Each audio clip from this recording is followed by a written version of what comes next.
Anyway, good afternoon, Aparna. It's a pleasure to have you back at Ayurkula, not in a session, but to give honest feedback and as to, what prompted you on this Ayurkula journey, and love to hear your words from you. Thanks, Rajat. The pleasure is all mine. So my journey started with Ayurkula. It was gifted to be my one of my friends, and in my friend circle, I'm the one who's actively looking at alternative, health lifestyles, and very actively into fitness and eating healthy. So I think she felt this would have been a great gift for me, and I think it was.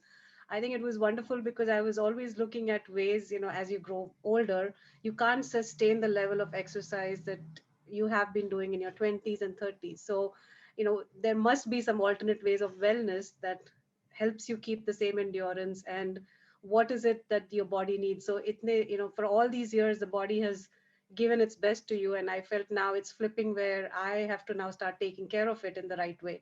So I think that was my motivation to join Ayurkula, is just to find out the science behind it and understand a lot of different things out there that you don't try in your diet and nutrition. So that's how I ended up with Ayurveda. Right. I think the interesting question would be as to, because the things are out there, as in there's a whole bombardment of so there is this thing this morning. I was surprised, and I thought I'd seen everything, and there was this thing where the researchers in New Zealand, they actually put magnets on the jaw of humans so that they would eat less. So that's the approach What? to, and this is called research. And imagine an ancient Ayurveda guy talking even remotely close to that, and then he would be thrown into the sea. But having said that, I mean, this is the world we are living in. So I just thought, I mean, it would be good to find out as to, because then what, were you able to sort of, because always there are baby steps. Like, so what is it that you were able to take home? Because then we are bombarded, like I said, with all kinds of nonsense and sometimes sensible things, and it's difficult to discern between the two. Yeah, I think you're very right. Right now, the perception of healthy as being bombarded on us through the tabloids is something totally different.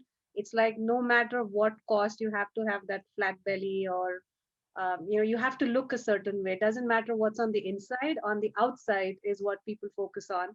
And I've never been fascinated by that, maybe because I don't have it. But I always feel that the inside is better if you fix it than the root cause, because that's my background too in programming. So when you fix the root cause, I think the effects will always come in. So from my perspective, what I was looking for is most of these diets and all that are bombarded are very meat based, Western based guidance that you get, right? Cut out the carbs. And that's not what works natively for us, because we are used to eating bajra, jawar, rice, dal, millets. It has been a part of our diet in the past. And I felt that I had disconnected from all of it after I moved here. So I was just looking for some guidance. And one of the key takeaways I had from the sessions was it's not just a one pronged approach, right? There has to be proper sleep, there has to be proper nutrition, and then you have to align it with your dosha. So you may be eating everything right, but if it's not working with your body, with your innate dosha type, then it's not going to give you the benefits. So, and then I think there was a lot that you focused on, which personally I have to add more in my life, is meditation and calming down and getting the stress levels down to see the benefits of it. So I thought it was a very holistic approach towards fitness, not just like go get up in the morning and run 2 miles or 5 miles and you'll get there. Yes, you might, but this was more sustainable, where it was a very inside out approach rather than the outside in approach, which the world focuses on. Yeah, and then you have now, of course, the modern jargon of precision nutrition also thrown in, right? Mhm. Where you try to be precise, and you being a person from sciences, when we can be extremely precise about something without and Mhm. actually being wholly imprecise about the whole thing. And so it's a lot of precision nutrition, and you say, wow, this does that, and and so we're trying to focus on one thing and not the other. And then if you go back and try and connect the dots, I mean, in a way, this is what you know people have been doing since ages ago, and it's just for us Yeah. to appreciate it.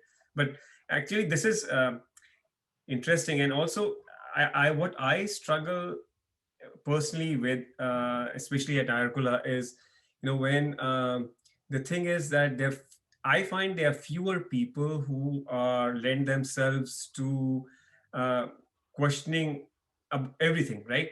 So they would, have a bad metabolic report from the doctor, and the doctor gives them, prescription or a statin or a blood pressure medicine or whatever, and they're more than happy to go about their lives and take that one additional thing, and then not really question as to what is fundamentally happening. And then if you actually try and you see it around yourself, when you tell somebody they don't want to change anything but they want to add something.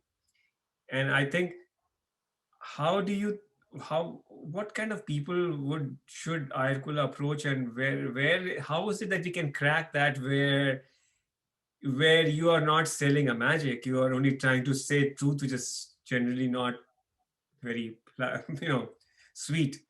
So Yeah, I think I agree with you. I think right now the whole thing is instant gratification, right? If I'm not feeling well, give me a pill and I feel better and I'm on my way. But nobody takes the time to figure out that why did that happen to you? And people don't have the time, or they don't make the time till they get a wake up call to say, now you really have to focus, because that pill can only take you this far. And after that, your body's trying to send you signals that you have to worry about, right? So there's two parts to it. One is you can definitely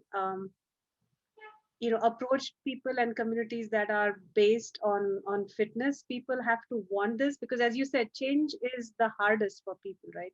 Nobody wants to change their lifestyle, or it's harder to retain because you're bombarded with wrong stuff everywhere, right? And if you try to do something new, you're branded either as taboo or a cult, or oh yeah, yeah, Hare Rama, Hare Krishna, or it's not that, right? It is science. So right. a lot of it has to do with marketing of Ayurveda. Wasn't like voodoo or something that some tantric is chanting something, and the chants also have meaning, right? It's just a matter of keeping an open mind. So I feel personally, people who have an open mind will definitely benefit from this. People who are willing to explore the science of what ancestors did in the past. They were pretty wise. We now look at their engineering aspects of the pyramids, and ye kaise construct kiya tha, how did they construct this, how did they build that, right? And we think they had a bunch of knowledge that didn't get passed down. And Ayurveda is one of those too that did get passed down, but it came with a cult tab to it. Like somewhere in the middle, people lost faith in it, and something else came and took over, right? So the way we can get people to do it is to keep talking about the science behind it. And I know a lot of people are not open to meditation and chanting because they believe it's like religious thing, right? So you have to separate religion from Ayurveda. It's not something that's Hinduism based. And one of the things I found surprising, Rajat, when I attended one of your sessions, is that you can eat meat. Ayurveda doesn't say, Yeah. because that's the common perception. People believe that they have to either go vegan, which is not bad. I mean, if you want to go vegan, but a lot of them, when I talked to my friends and I said, you can eat meat, you do know that. You had, and that to a lot of people was an eye-opening thing, that it's not. Um, it's a way of life. It's not something that says there's no don'ts. It's just do what's appropriate for your body. And so I think taking it to people will be a challenge, but we can approach it the scientific way by saying it's a scientific approach. It's a proven approach. And yes, they didn't document it in the past, but there's a lot of research happening. And the more people get to endorse it, the more realistic people will say, I benefited from this. I think other people will follow, because everybody's looking at that alternative path Yeah, when I they're think you coming. raised two very important points. The one, and that is very, yeah, it's so in the money, um, because somehow, because it sounds more exotic or oomphy to call it like purely of ism type when you talk of Mhm. Ayurveda, and that's sorts what is sold out there. And then sort of you become a holier than thou, as to, because, and that's not how humanity has lived. And for a person living way down in the Kalahari desert or in Iceland, I mean, you will talk of certain food choices for them, right? And so, and again, in Ayurveda itself, if you go to the text, I mean, it talks about every kinds of food, whether it's plant based or animal based or whatever. So we at Ayurkula actually and do clearly emphasize that we do not follow any isms. We believe in diversity nutritionally and ethnicity. And I think if the least we can do is, and which all of us should do, is to be when you're careful about, that you've taken an honest, reasonable attempt to be good to Mother Earth in whichever way we procure the food. And once that has been done, you cannot be prescriptive and trying to be a holier than thou. And that's somehow the approach that is associated with these alternative ways of looking at things, which is unfortunate, and that leaves out a lot of folks who can benefit. And the other thing I think you mentioned also, which was about the mind and the stress and the meditation part, which is, as you would recall, the subtle is always sort of silently leading the gross. And their repetition is almost as important as that bike ride.